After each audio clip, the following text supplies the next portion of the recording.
now. There we go. We are joined by Team Heretics, who are coming off of their victory against EDG. Please use the Zoom hand raise function if you'd like to ask a question, and we will call on you. We'll begin with Strafe. Hi guys. First of all, I'd like to say it was a great match for you guys. Congratulations on the win. So now it's a two-part question from my side. So first of all, the match against EDG was actually very dominant from your side. So do you think that you were the better team? Do you had the better strats, or do you feel like that EDG just didn't show up for the match? And also the second question is that now you've faced all the Chinese teams in the tournament, and you've managed to beat them all on home turf. So how does that make you feel, and how is the confidence going forward? This question is open for everyone. I can answer the first question. You want to answer? I'll answer the second one. Daniel. I don't think they didn't show up. I think we had insane preparation. I think everybody played well. Like the rounds that we lost are the rounds where we made some misplays, in my opinion. So like we played really well, and the rounds where we played well, like they had no chance. So up to preparation and us playing well, and I think every single time I gave them something, they won the round. So like they were there 100%. So to answer your question, I think we're the better team, and they're still amazing team. I can answer the other one about us playing all three Chinese teams. I think all of us are pretty happy that, we got to experience playing, a different region other than EMEA, It's always nice. When the draw was happening, I think it was between Fnatic and EDG. And we were super happy that EDG got to pick us just because we didn't want to have to play Fnatic again. Like we've played them so many times in the EMEA. I think playing against them is super interesting. They've got a different play style. They go off meta, especially like FPX. So I'm interested, in the way they play. I think it's quite cool. And I think in general, we like teams that, innovate, and they're very innovative. So yeah, no, it was a lot of fun. All right. Thank you.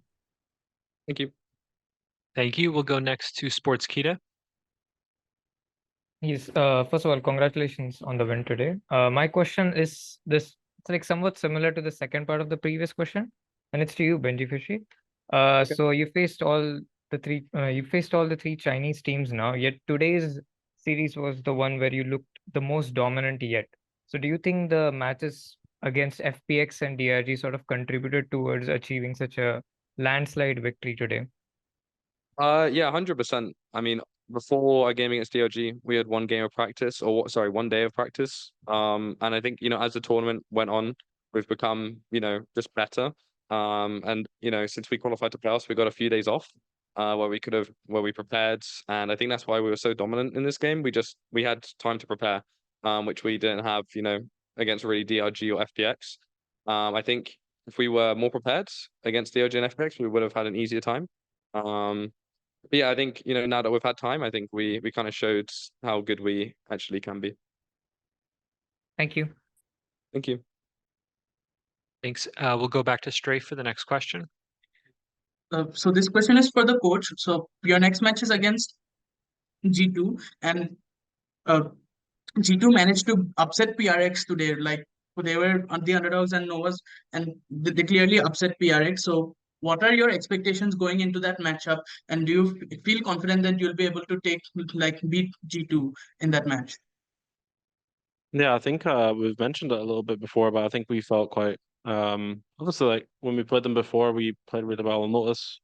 They completely outplayed us on Bind, to be honest. They're like a very, very strong team. And then on Split, it kind of felt like we let them win. Like we played really poor fundamentally, and that's not really like us. So now that we've had a bit more time to prepare, like the guys have said, we're feeling a lot more confident. But I think in general, like G2 are just a strong team, and I'm actually not surprised that they managed to upset PaperX. I think G2's playstyle, how they play quite slow.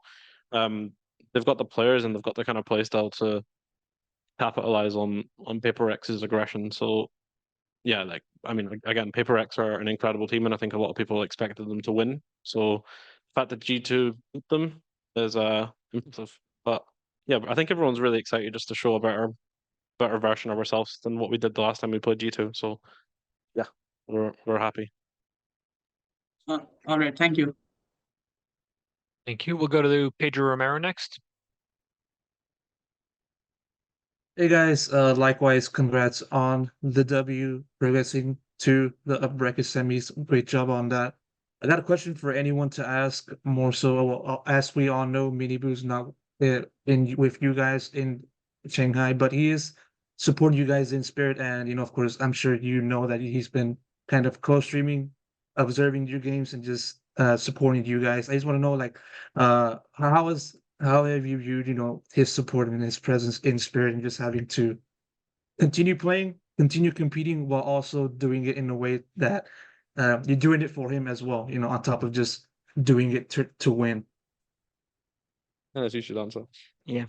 So we all appreciate Miniboo's effort for us, while streaming anything, and we are not only playing for Miniboo. I wanna say about something Weber as well. So he's not with us here. So we play for Brandon Weber and Miniboo at the same time. So we all miss both of them, but they are not here. But it is what it is. So we just play for them. We love them. That's it.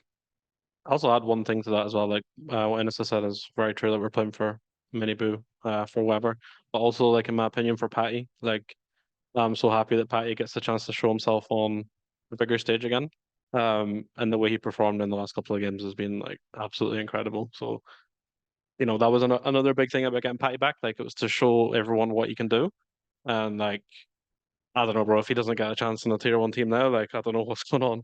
They're I think we've built a pretty good roster this season. I can safely say that. So take it from our talent scouting that Patty is fucking incredible, and he deserves to be on a tier 1 team. So yeah, what he contributes to this team, it really, really helps fill the gap that the Miniboo is leaving right now. So yeah, Patty's a legend. I want to mention one more thing as well. Also, all the people that are on our side, we've got Pablo, our anti-strat, our analyst. We've got Mo, our chef, Abby. There's a lot of people that we can bring to Shanghai. So yeah, we're just doing it for all of them. Patty, what went through your head when you got called up? Can you walk us through that a little bit? Only positive feelings. I mean, Neil know me for 4.5 years already. The first time we met was back in 2020 with the G2 roster, and we had a really good contact there. But unfortunately, there was some missteps in the org, which costed us to part ways. But I'm really happy to get the chance to play on international stages, and this team is insane, and the coaching staff and everyone behind it should get the recognition they are getting. And yeah, it's just amazing that Neil thinks that way. Thank you. We'll go to Strafe Esports next. This question is again open to all the players and the coach. So both the wins from today's matchups came from the teams that played through the Swiss stage of the tournament. So do you think that having that experience under your belt actually helps in these playoff matches as compared to the other teams which had to cold start straight from the playoffs? Yes, 100%. I think experience of the Swiss stage, playing on stage is more impactful than the fact that you can anti-strat your opponents. Like for example, EDG, they could see your games and they could prepare something. But I think on the stage we were more ready, more present.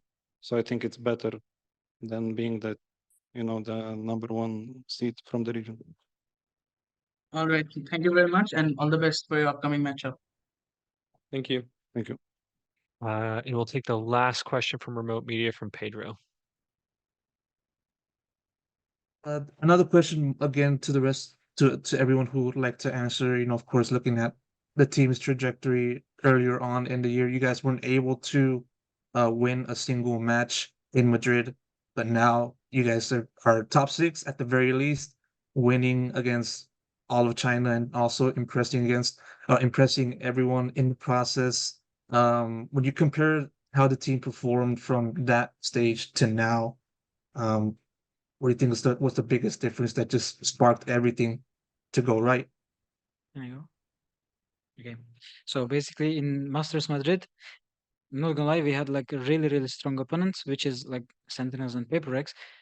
like Sentinels just won the tournament and Paper X were top 3, I guess. But I'm gonna be honest, like in this tournament we had like I don't know, worse opponents, like worse than the worse compared to Sentinels and Paper X. So also getting like first win hypes you as a team. I think it hypes everyone. Qualifying for playoffs also like spark everything in the team, you know. So yeah, I can answer that. I think as well, one thing I'll add to that, like Masters Madrid was like the first time on stage for almost all of our boys, like on an international level. So that was like a huge learning curve. You know, like Enna said, we played two really, really strong teams. It was very close games, and we managed to learn quite a lot from those ones. So it was like invaluable experience. So I think it's just a combination of everything, like Enna said as well. We had, you know, we didn't have to play Heretics and Sentinels in our first two games. So yeah, it definitely helped us build some confidence. Any questions from the room? Heretics, thank you so much for taking the time to speak with us. Thank you. Thank you. Thank you. Thank you, guys.